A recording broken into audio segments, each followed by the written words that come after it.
Yeah, about, not programming to reduce stimming.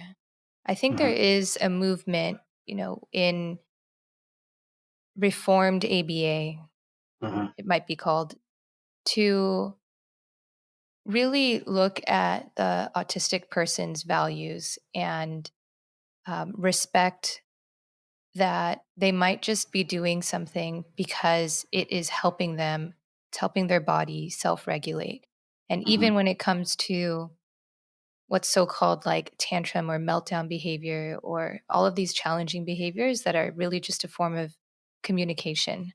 Hmm. Um, and I totally get what you're saying about the BACB taking a stance. And I'm even wondering if maybe they should say something to address and acknowledge all of the people who have had ABA, like the bad ABA, and who are now traumatized, and make some kind of like apology or something. I don't know if it's the BACB's responsibility, but I feel like there just needs to be some kind of public statement. And I wonder if that would help bridge the gap between the angry autistic people and like the people who are actually trying to do good with ABA. Yeah. So the term you're looking for is trauma-informed behavior analysis, TIBA. Okay, thank you. That's the behavior analysis that you're talking about, the reformed. Um, the BACB is an organization, and they will respond. They will respond the way that organizations respond, and I'm going to kind of leave it at that because uh, I don't want to stick my foot in my mouth. Okay, Um, I understand. but what really needs to happen is all behavior analysts need to be responsible. We all need to say that while this is happening, we are responsible and we take ownership of it, even if my actions aren't doing that. And have I made mistakes? Yes. Yes, I have. In fact, one of the mistakes that really got me thinking was when I was a special ed teacher before I even started behavior analysis, and I was working with a student, and um, I pushed him really hard, and he broke down into tears, and um, it hit me what I had just done, and I burst into tears and apologized to him over and over again. I said, "I am so sorry. I screwed up," and I'm still in contact with that family, and hopefully he still likes me because not that a kid liking me is the important thing because I want them to be successful, but I'm still in contact with them, and the last few interactions I had were always positive, and he's actually reached out to me a few times, and that's that sort of thing. But like we all make mistakes, and we all do things that are wrong. Parents, I know you get tired, you get exhausted. It's hard. This is difficult. Um, I wouldn't wish this sort of challenge on anybody. Um, and I've lived it.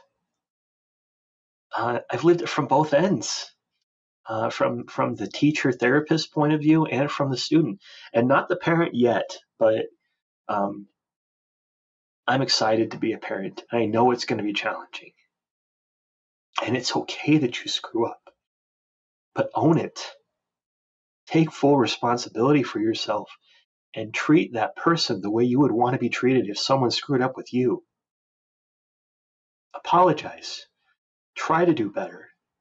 Look for ways to connect with them because nothing is more punishing to a relationship than refusal to admit that you made a mistake. And I use punishing both in the common term and the behavior analysis term because punishment means to reduce the likelihood of future behaviors. That's literally all it means. It's like a stimulus following something that its future behaviors are less likely to happen. Well, relationships are a series of behaviors. And if we don't cultivate and reinforce our relationships, then we punish them and the relationship stops. And this applies for everybody. This applies for spousal relationships, friendships, family. If the relationship is punishing, the person will stop participating in it. And I think that's only right. Mm-hmm. But if we can own our mistakes and our errors, and we can say, I screwed up and I need to do better. And I'm bringing that to you and saying, I am going to try to do better. Then we can change things and alter things. And the same thing goes for the entire field. The entire field of behavior analysis. I am an autistic BCBA, and I am responsible for what happened to other autistics that caused trauma. I am responsible, and I am going to stand against it. And we have to do it together. Otherwise, nothing's going to change. You've been watching Autism Knows No Borders. If you like this video, please give it a thumbs up and subscribe to our channel. Also, we'd love to hear from you, so let us know what you think in the comments section. Click here to watch this interview in its entirety. You can also find us on your favorite podcast app. Tune in each week for engaging conversations of how people across the globe are inspiring change and building community. Thanks for watching. Take care.